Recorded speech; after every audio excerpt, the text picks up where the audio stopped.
Xbox has spent over $75 billion in the past year to build up first-party studios and create a mass of games for the Xbox platform. The studio family has grown from just 5 studios in the middle of the Xbox One era to over 30 in the Xbox Series console generation. The recent acquisition of Activision Blizzard has brought a wealth of teams, IPs, and dormant franchises to Xbox, and with new funding and leadership, fans are anxious to see what Xbox, Bethesda, and Activision are making next.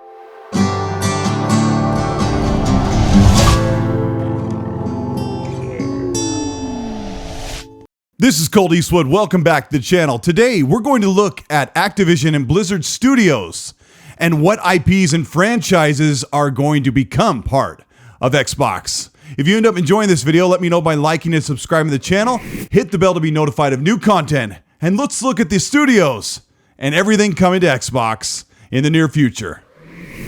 Right now, we know of 30-some games that have been announced, shown, or revealed to come to Xbox from currently owned studios and newly acquired studios like Bethesda and ZeniMax. But there are some hinted, leaked, and projected games coming out from Activision and Blizzard, and a well of games they can work on from their past. Looking at the pedigree, experience, and support roles of each new studio, we are going to look at the future of Xbox Game Studios.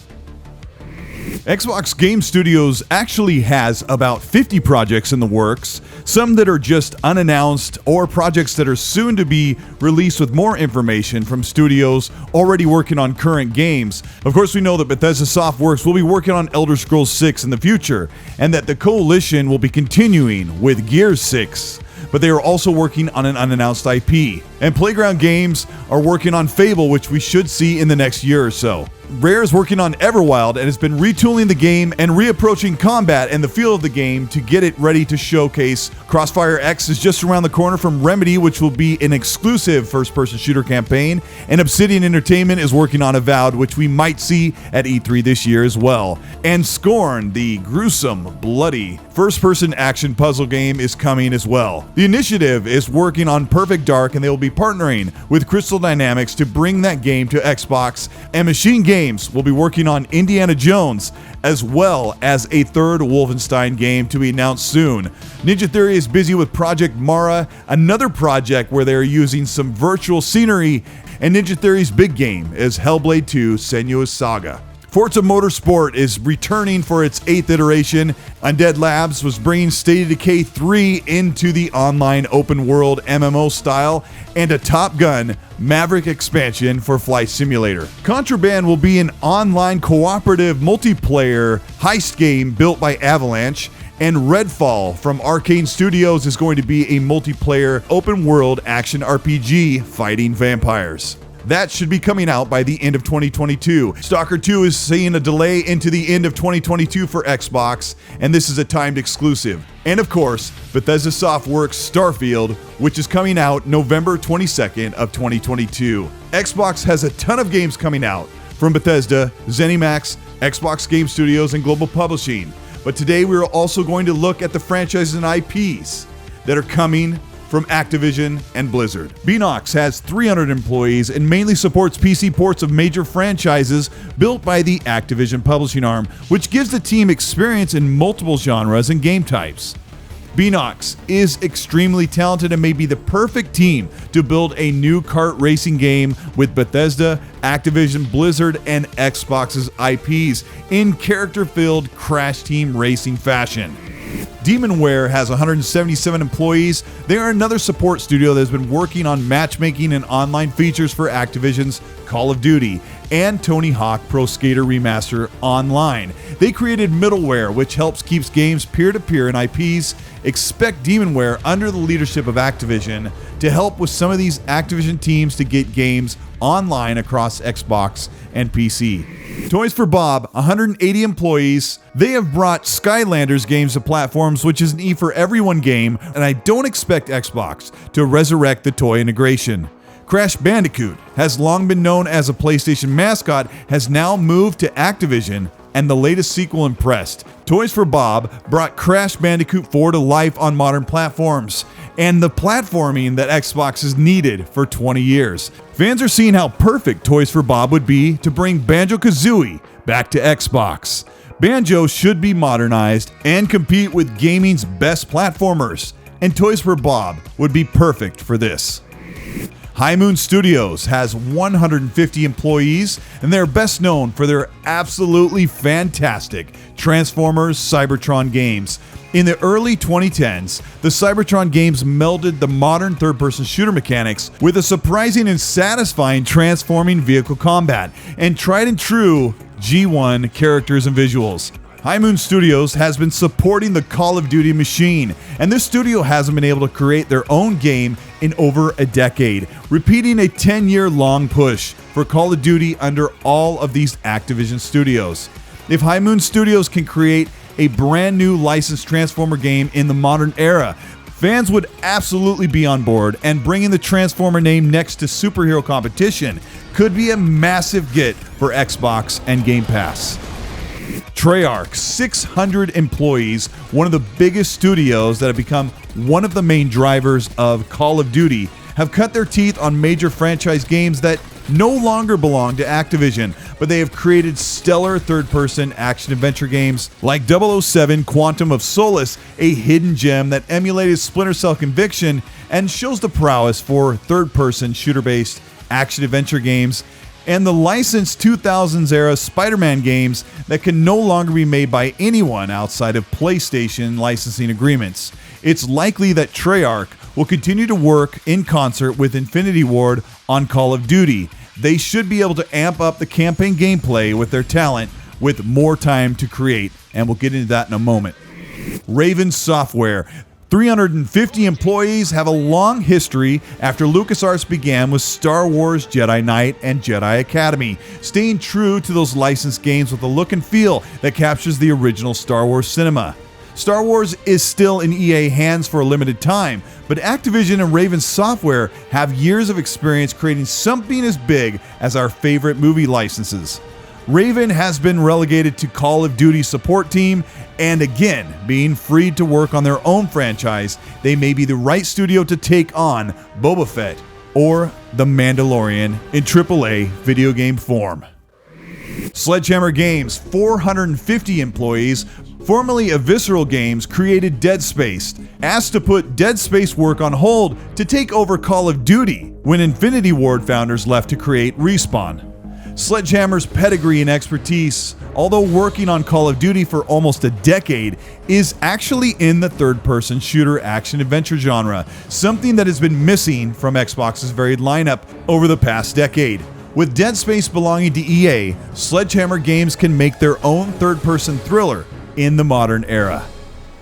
Infinity Ward, 445 employees, the de facto Call of Duty studio, responsible for the blockbuster, modern AAA, high-selling Call of Duty franchise, which leads sales each and every year among most games in the industry, especially on console. With Activision developers asking for Call of Duty to cease annual releases and freeing up teams to build new games, Infinity Ward can once again become the main developer for Call of Duty and take a once every 2-year approach to build upon Warzone continually for all platforms and focus more time and talent on a bigger release of Call of Duty every 2 years. Blizzard Entertainment has over 9,500 employees. Blizzard's biggest claim to fame is the World of Warcraft series in the 2000s. The game has tried to find a new audience in the world of modern MMOs, but has not been able to recapture the magic. Xbox Game Pass and Xbox Live are the perfect home to a new or reimagined MMO from World of Warcraft. Right now, Xbox should consider putting the legacy World of Warcraft game on Xbox Series S and X consoles, with mouse and keyboard support only, something they may need to test, allowing console users with access to a USB mouse and keyboard to play even more games on their console, even if it doesn't support the controller.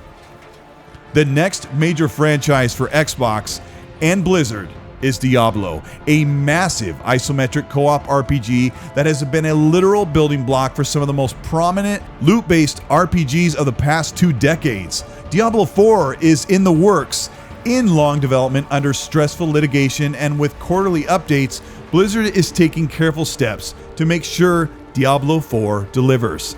Diablo is relatively new to consoles, always on PC, and may see the fourth installment exclusive only to Xbox. Overwatch was one of the most popular hero shooters and one of the biggest revenue streams for Blizzard for years, and a derivative sequel with the new and returning characters is something fans are not waiting for years to see. Blizzard has to ride a fine line of modernizing Overwatch 2 or keeping it true to the 2015 hit. This team will continue to work on Overwatch, but having the sequel exclusive to Xbox and PC would be a massive draw to Game Pass and Xbox Live via Blizzard.net. StarCraft is another juggernaut, a flagship RTS game that started in the mid-90s and swept the PC gaming community for years, with multiple expansions and sequels, even making it to Nintendo 64. It's very possible that controller integration could bring the remastered StarCraft or a new StarCraft sequel to Xbox and PC. This team at Blizzard Entertainment is waiting to be put to work, and with the initiative to get more games coming regularly to the Xbox platform, now may be the time to fast-track StarCraft 3, a game we've been waiting for over 10 years.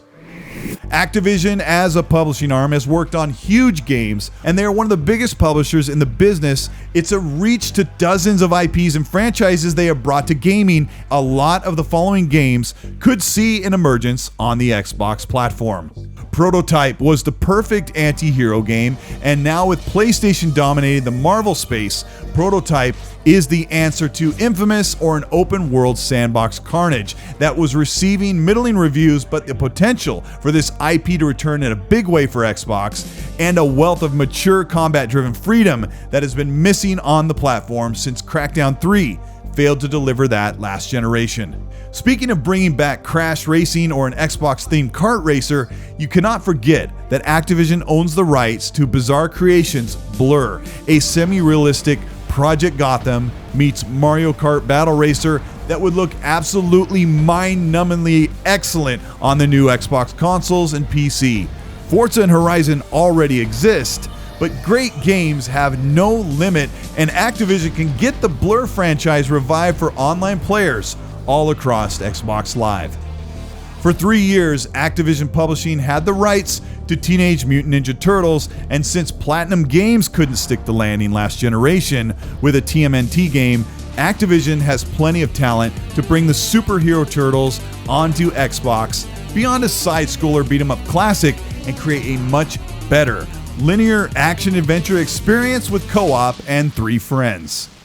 There is a wealth of talent, some 12,000 developers and support coming to Xbox via the Activision Blizzard acquisition and merger. There are about 10 game studios being folded into Xbox Game Studios that are actively working on games and will be providing new IPs and returning franchises for Xbox when the deal closes sometime around 2023. With plans to move a coagulation of studios off the yearly Call of Duty efforts and placing teams on their own games, Xbox hopes to provide one brand new AAA game on the platform each and every season. We didn't even discuss what Xbox Game Studios has in the works, what Bethesda and ZeniMax are working on.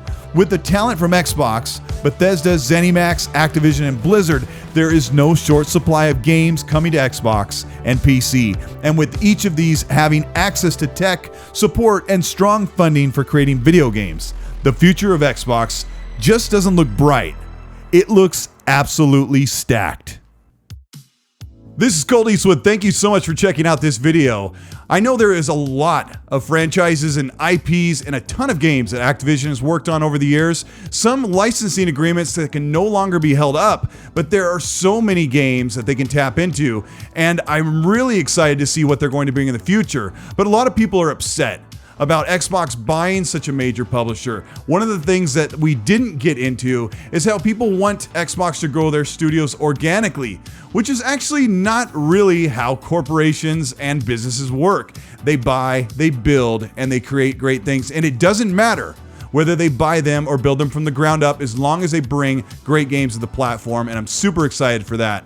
If you ended up enjoying this video, let me know by liking and subscribing to the channel. Hit the bell to be notified of new content as it goes up. And if you want to further support the channel, you can do that by joining the channel membership below or joining the Patreon, and either of those will get you early access as well as merch giveaways each month. But I want to know what franchise you're looking forward to the most, what you want to see come from Xbox and Activision in the future. Let me know in the comment section. People are still going to be arguing about this. They're still reeling. They're so upset that Xbox has taken this move, but I think it pushes the competition to do even more, and that will benefit all of us. So while you're in the comment section, try to keep it civil. Please, be nice.